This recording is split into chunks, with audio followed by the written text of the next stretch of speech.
அனைவருக்கும் வணக்கம். கற்க கசடர நிகழ்ச்சியை காணும் அனைவரையும் வரவேற்கிறேன். முந்தைய பாட வேளையில சொல்லாகு பெயர் மற்றும் தானியாகு பெயர் குறித்து விரிவாக அறிந்து கொண்டோம். இன்றைக்கு நம்மளோட பாட வேளையில இறுதி ஆகு பெயர்களான இறுதி 4 வகை ஆகு பெயர்களான கருவி, காரியம், கருத்தா மற்றும் உவமை ஆகு பெயர்கள் குறித்து தான் தெளிவாகவும் விரிவாகவும் அறிந்து கொள்ள போகிறோம். வாருங்கள். கருவி ஆகு பெயர் அப்படின்னா என்னன்னு பார்த்துக்கிட்டோம்னா, கருவி அப்படின்னா பார்த்தோம்னா சாதனம் அல்லது உபகரணம், இசை கருவிகளா இருக்கட்டும், போர்க்கருவிகளா இருக்கட்டும், அதாவது ஒரு செயலை செய்வதற்கு உதவப்படும் பொருள் தான் நம்ம கருவி அப்படின்னு சொல்றோம். இப்ப எடுத்துக்காட்டுக்கு நான் ஒரு செய்தியை அறிந்து கொண்டேன் அப்படின்றது காரியம், ஒரு செயல். சரியா? காரியம் என்பது செயல். அந்த செய்தியை எது மூலமா நான் அறிந்து கொண்டேன் அப்படின்னு பார்த்துக்கிட்டோம்னா செய்தித்தாள் மூலமாக அறிந்து கொண்டேன். அப்ப செய்தியை அறிந்து கொண்டேன்றது காரியம், செய்தித்தாள் அப்படின்றது என்னன்னு பார்த்தோம்னா கருவி. சரியா? அப்ப ஒரு செயலை செய்வதற்கு உதவும் பொருளை தான் நம்ம கருவி பெயர் அப்படின்னு சொல்லுவோம். சரியா? இப்ப கருவி ஆகு பெயர் அப்படின்னா என்னன்னு பார்த்துக்கிட்டோம்னா, கருவி பொருள் காரியத்திற்கு ஆகி வருதல் கருவியாகு பெயர் எனப்படும். எடுத்துக்காட்டுகளோட பார்த்தா இன்னும் கொஞ்சம் விளக்கமாக தெரியும். வீணை கேட்டு மெய் மறந்தேன், வானொலி கேட்டு மகிழ்ந்தனர். இந்த 2 தொடர்கள்ல வீணை, வானொலி. வீணைன்றது பார்த்தோம்னா இசைக்கருவி, வானொலி அப்படின்றது ஒரு பெட்டி, அதுவும் கருவிதான். இப்போ இந்த வீணை அப்படின்றது இசை கருவிதான். இந்த கருவியே தான், இந்த கருவியை கேட்டா நான் மெய் மறந்தேன் அப்படின்னு கேட்டா கிடையாது. அந்த கருவியின் மூலம் கிடைக்க பெற்ற இசையை கேட்டு மெய் மறந்தேன். அப்ப இசை அப்படின்றது இந்த இடத்துல காரியம். புரிகிறதா? வீணை அப்படின்றது கருவி பொருள் தான். ஆனா அந்த கருவி பொருள் அந்த கருவியை குறிக்காமல் அந்த கருவியோடு தொடர்புடைய காரியத்திற்கு ஆகி வந்ததுனால இந்த வீணை அப்படின்றது என்னன்னு பார்த்தோன்னா கருவியாகு பெயர். அடுத்தது பாருங்க, வானொலி கேட்டு மகிழ்ந்தனர். வானொலி அப்படின்றது கருவி பெயர் தான். இந்த இடத்துல வானொலியை கேட்டு, அந்த கருவியை கேட்டு அவங்க மகிழவில்லை. அந்த கருவியின் உள்ள நிகழ்ச்சிகளுக்கு, வானொலியில் இடம்பெறும் நிகழ்ச்சியை கேட்டு அவங்க அனைவரும் மகிழ்ந்தனர் அப்படின்னு சொல்றாங்க. அப்ப வானொலின்றது கருவி பொருள். அந்த கருவி பொருள் கருவியை குறிக்காது, அதனோடு தொடர்புடைய காரியமான நிகழ்ச்சிக்கு ஆகி வந்ததால வானொலி என்ற சொல் பார்த்தோம்னா கருவியாகு பெயர். அடுத்தது பார்த்தோம்னா காரியவாகு பெயர். காரியம் என்றால் செயல் அல்லது நிகழ்வு என பொருள். சரியா? கருவின்றது சாதனம், காரியம் என்பது செயல். காரியவாகு பெயர் அப்படின்னு என்னன்னு பார்த்துக்கிட்டோம்னா, காரிய பொருள் கருவி பொருளுக்கு ஆகி வருதல் காரியவாகு பெயர். இந்த கருவியாகு பெயரோட எதிர்மறை தான் பார்த்தோம்னா காரியவாகு பெயர். கருவியாகு பெயர்ல கருவி பொருள் காரியத்திற்கு ஆகி வந்தா அது கருவியாகு பெயர். இதே இது காரிய பொருள் கருவி பொருளுக்கு ஆகி வந்தா அது காரியவாகு பெயர். எடுத்துக்காட்டுகள் பாருங்க. சமையல் கற்றேன், பைங்கூழ் வளர்ந்தது. சமையல் கற்றேன்ல சமையல் அப்படின்னா என்னன்னு பார்த்துக்கிட்டோம்னா உணவை தயாரிக்கிறது. இந்த இடத்துல உணவை தயாரிப்பதை நான் கற்றேன்னா, அந்த உணவு தயாரிப்பதை எவ்வாறு நான் கற்றுக்கொண்டேன்?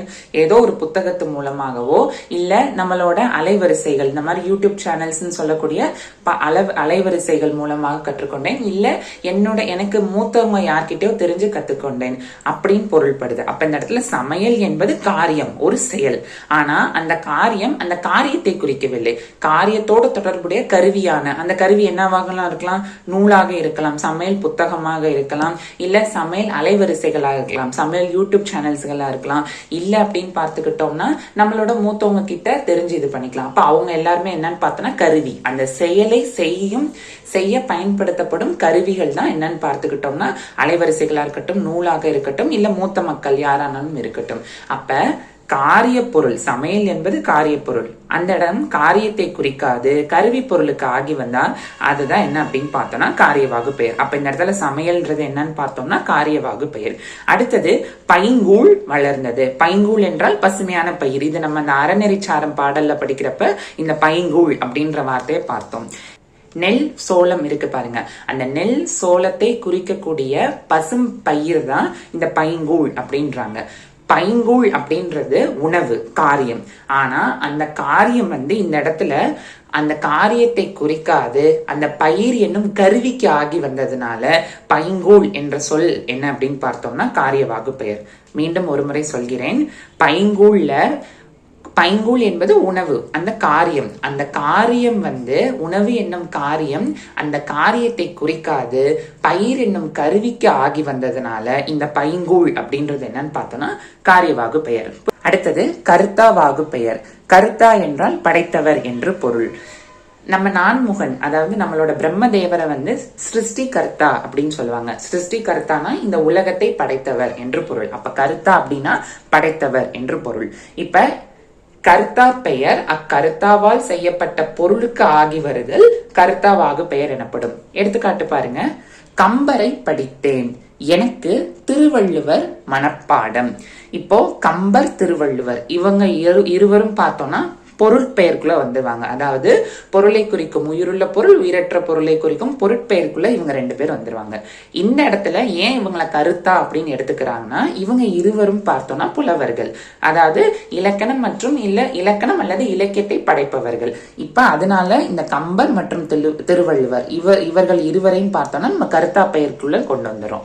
இந்த கருத்தா பெயர் தொடர்ந்து நல்லா கவனித்தீங்கன்னா, கம்பரை படித்தேன்னா அந்த கம்பரை நான் படிக்கவில்லை, கம்பர் என்னும் கவியை நான் படிக்கவில்லை, கம்பர் இயற்றிய நூலான கம்பராமாயணமா இருக்கட்டும், சடகோபர் அந்தாதியா இருக்கட்டும், சரஸ்வதி அந்தாதியா இருக்கட்டும், அதை நான் படித்தேன் அப்படின்னு பொருள்படுது. அப்ப கம்பர் என்னும் கர்த்தா பெயர் அக்கர்த்தாவால் செய்யப்பட்ட பொருளுக்கு, இந்த கம்பரால் இயற்றப்பட்ட கம்பராமாயணமா இருக்கட்டும், சரஸ்வதி அந்தாதியா இருக்கட்டும், சடகோபர் அந்தாதியா இருக்கட்டும், அதற்கு ஆகி வருது. அப்ப கர்த்தா பெயர் அக்கர்த்தாவால் செய்யப்பட்ட பொருளுக்கு ஆகி வந்ததுனால கம்பர் என்ற சொல் பார்த்தோம்னா கர்த்தாவாகு பெயர். அதே மாதிரிதான் எனக்கு திருவள்ளுவர் மனப்பாடம். திருவள்ளுவர்ன்றது கர்த்தா பெயர்.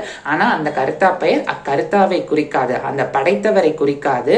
அப்படைத்தவரால் செய்யப்பட்ட பொருள், அப்படைத்தவர் செய்யப்பட்ட பொருள் என்னது? திருக்குறள். அந்த திருக்குறளுக்கு ஆகி வந்திருக்கு. இவ்வாறு கர்த்தா பெயர் அக்கர்த்தாவால் செய்யப்பட்ட பொருளுக்கு ஆகி வருதல் கர்த்தாவாகு பெயர் எனப்படும். ஆகு பெயரின் இறுதி வகை என்ன அப்படின்னு பார்த்தோம்னா உவமை ஆகு பெயர். உவமை ஆகு பெயர் போறதுக்கு முன்னாடி நான் ஒரு தொடர் சொல்றேன். மலர் போன்ற விழி, மலர் போன்ற விழி. இந்த தொடரை நன்றாக கவனித்தீங்கன்னா போன்ற அப்படின்ற சொல் வந்திருக்கு. இந்த போல, புறைய, ஒப்ப, அன்ன இவை அனைத்தையும் பார்த்தோம்னா உவம உருபுகள் அப்படின்னு சொல்லுவாங்க. உவமை அப்படின்னா என்னன்னு பார்த்துக்கிட்டோம்னா ஒப்பிடுதல். சரியா? அதைத்தான் நம்ம உவமை அப்படின்னு சொல்றோம். அதை நம்ம விரிவாக அடுத்தடுத்த காணொலிகளில் பார்ப்போம். இப்போ இந்த மலர் போன்ற வெளி என்னும் தொடரில் போன்ற அப்படின்றது உவம உருபு. உவமை உவமேயம் அப்படின்னா என்னன்னு பார்த்துக்கிட்டோம்னா, உவமை அப்படின்னா ஒப்பிடும் பொருள், உவமேயம் அப்படின்னா உவமிக்கப்படும் பொருள். இப்ப மலர் போன்ற விழி என்னும் தொடர்ல மலர் அப்படின்றது என்னன்னு பார்த்துக்கிட்டோம்னா உவமை, அதுதான் ஒப்பிடும் பொருள். அதாவது விழி எது போல ஒப்பிட்டு இருக்கு, இந்த விழியை அதாவது கண்ணை எதோட ஒப்பிட்டு இருக்காங்க? மலரோட ஒப்பிட்டு இருக்காங்க. அப்ப அந்த ஒப்பிடும் பொருளை தான் உவமை அப்படின்னு சொல்லுவாங்க. அடுத்தது உவமேயம் என்னன்னு பார்த்தோம்னா உவமிக்கப்படும் பொருள். அதாவது உவமை எந்த பொருளை உவமிக்குது அதை தான் என்னன்னு பார்த்தோம்னா உவமேயம். மலர் போன்ற விழின்றாங்க, மலர் போன்ற எது உள்ளது? கண் உள்ளது. அப்ப அந்த விழி அப்படின்ற சொல் தான் என்னன்னு பார்த்தோம்னா உவமயம். அப்ப மலர் என்பது உவமை, போன்றன்றது உவம உருபு, விழி அப்படின்றது உவமயம். சரி, இதை நம்ம தெரிஞ்சுக்கணும். இப்ப இதை வைத்துதான் இந்த உவமையாக பெயர்னா என்னன்னு பார்க்க போறோம். எடுத்துக்காட்டு பாருங்க. முகிலன் அமுதனிடம் நீ தருமனாய் வாழ்கிறாய் என்று கூறினான். இப்போ இந்த தொடர்ல தருமன்ன்றது இந்த இடத்துல யாருன்னு பார்த்தோம்னா பஞ்ச பாண்டவர்கள் மூத்தவரான யுதிஷ்டர் என்று அழைக்கப்படக்கூடிய தருமனை குறிப்பிடுது. யுதிஷ்டர் என்பவர் பார்த்தோம்னா பொருட்பெயர், அவர் வேறு மனிதர். இந்த இடத்துல முகிலன் அமுதனை பார்த்து என்ன சொல்றான்? நீ தருமனாய் வாழ்கிறாய் அப்படின்றாங்க. அப்ப இந்த இடத்துல தர்மன் என்னும் மனிதரை குறிக்கவில்லை, தர்மன் என்னும் மனிதன் இடத்தில் இருந்த பண்புகளை குறிக்கிறது. அதாவது அவரோட உண்மையாக இருக்கட்டும், அவரோட நெறிகளாக இருக்கட்டும், அவரோட நேர்மையாக இருக்கட்டும், அதை குறிப்பிடுது. அப்ப இந்த இடத்துல முகிலன் அமுதனிடம் நீ எப்படி நேர்மையா இருக்க அப்படின்றத தர்மனா இருக்க அப்படின்னு சொல்றாரு. அப்ப உவமை பெயர் இந்த இடத்துல ஒப்பிடும் பொருள் யாரு? தர்மன். உவமேயத்திற்கு ஆகி வருதல். உவமேயம் யாரு? அமுதன். அதாவது அமுதன் யார் மாதிரி இருக்கான்னு முகிலன் சொல்றாரு, தர்மன் மாதிரி இருக்காரு அப்படின்னு சொல்றாரு. அப்ப தர்மன்றது ஒப்பிடும் பொருள், அப்ப உவமை. அதே இது உவமேயம் யாருன்னு பார்த்தோம்னா அமுதன். இவ்வாறு உவமை பெயர் உவமேயத்திற்கு ஆகி வருதல் உவமையாகு பெயர் எனப்படும். இந்த இடத்துல தர்மன் என்னும் மனிதரை குறிக்கவில்லை, தர்மன் என்னும் மனிதன் உள்ள நேர்மை, உண்மை, நெறிகளை எதனோடு ஒப்பிடுறாங்க அப்படின்னு பார்த்தோம்னா அமுதனோடு ஒப்பிடுறாங்க. புரிகிறதா?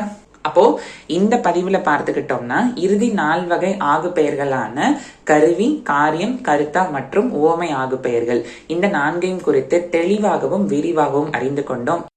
இந்த காணொளி உங்களுக்கு பிடித்ததென்றால் மற்றவர்களுக்கு பகிருங்க. உங்களின் மேலான கருத்துக்கள் பகுதியில் தெரிவிங்க. தொடர்ந்து எங்களோடு இணைந்திருக்க மறக்காம கற்க கசடற யூடியூப் சேனலை சப்ஸ்கிரைப் பண்ணிக்கோங்க. நன்றி, வணக்கம்.